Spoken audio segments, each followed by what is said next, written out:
कृष्णा हरे कृष्णा कृष्णा कृष्णा हरे हरे हरे राम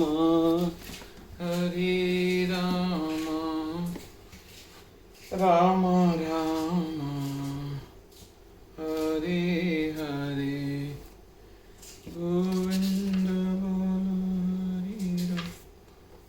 आज हम नवे अध्याय के श्लोक 11 का अर्थ कंटिन्यू करेंगे।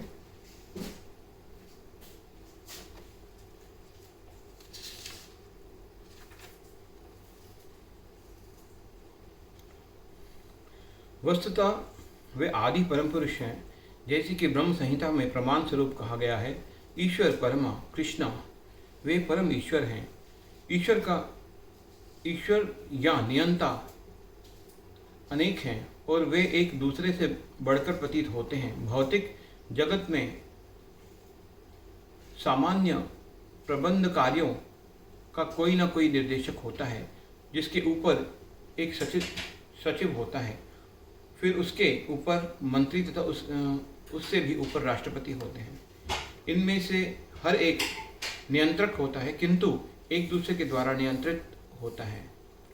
ब्रह्म संहिता में कहा गया है कि कृष्ण परम नियंता हैं।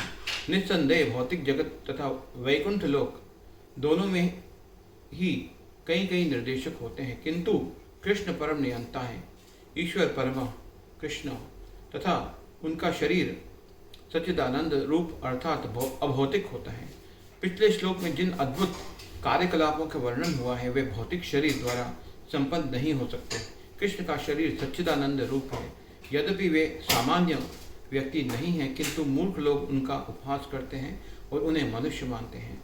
उनका शरीर यहाँ मानुषीम कहा गया है, क्योंकि वे कुरुक्षेत्र युद्ध में एक राजनीतिज्ञ और अर्जुन के मित्र की भांति सामान्य व्यक्ति बनकर कर्म करते हैं। वह अनेक प्रकार से सामान्य पुरुष की भांति कर्म करते हैं, किंतु उनका शरीर सच्चिदानंद विग्रह रूप है। इसकी पुष्टि वैदिक साहित्य में भी हुई है। सच्चिदानंद रूपाय कृष्णाय, मैं भगवान कृष्ण को नमस्कार करता हूँ जो सच्चिदानंद रूप है। गोपाल तापनी उपनिषद 1.1। वेदों में ऐसे अन्य वर्णन हैं।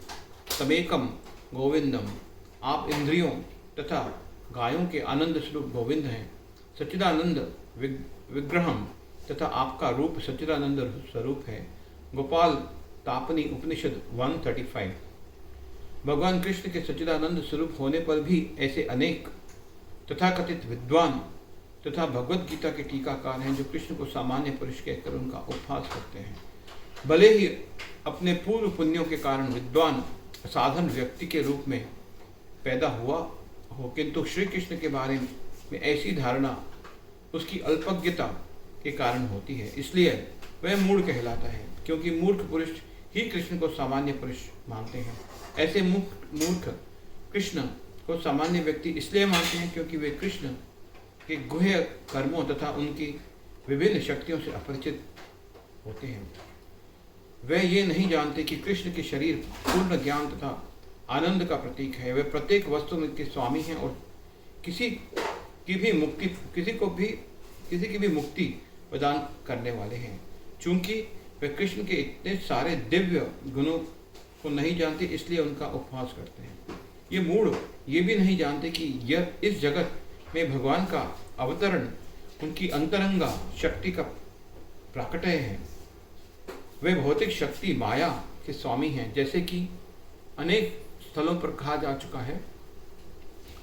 मम माया दुरत्या, भगवान का दावा है कि यद्यपि भौतिक शक्ति अत्यंत प्रबल है, किंतु वे उनके वश में रहती है, और जो भी उनकी शरण ग्रहण कर लेता है वे इस माया के वश से बाहर निकल आता है। हरे कृष्णा कृष्ण।